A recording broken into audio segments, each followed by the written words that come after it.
শুভেন্দু এখন বিজেপিতে যাওয়ার পর মূর্খ হয়ে গেছে।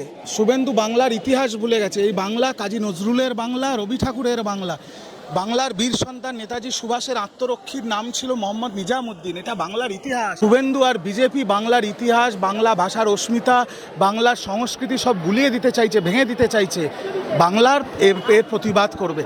আমাদের মাতৃভাষা, আমাদের গর্ব, যে মাতৃভাষার ওপর আক্রমণ হচ্ছে বিভিন্ন বিজেপি শাসিত রাজ্যে বাংলাভাষীদের বাংলাদেশি বলে দাগিয়ে দেওয়া হচ্ছে, তার প্রতিবাদে দলনেত্রী, মুখ্যমন্ত্রী এবং দলের সেনাপতি অভিষেক ব্যানার্জি রাজপথে নামছেন। আগামী দিনে বাংলা এর জবাব দেবে।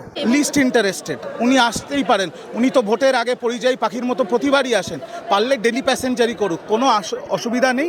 কি বলবেন না বলবেন তাতেও আমাদের কিছু যায় আসে না। বাংলা ভাষাকে, বাংলার মানুষকে যেভাবে এরা অপমান করেছে, তার জবাব বাংলা দেবে আগামী দিনে। বাংলা হান্টের আরও খবর দেখতে নজর রাখুন। বাংলা খবর মানেই বাংলা হান্ট।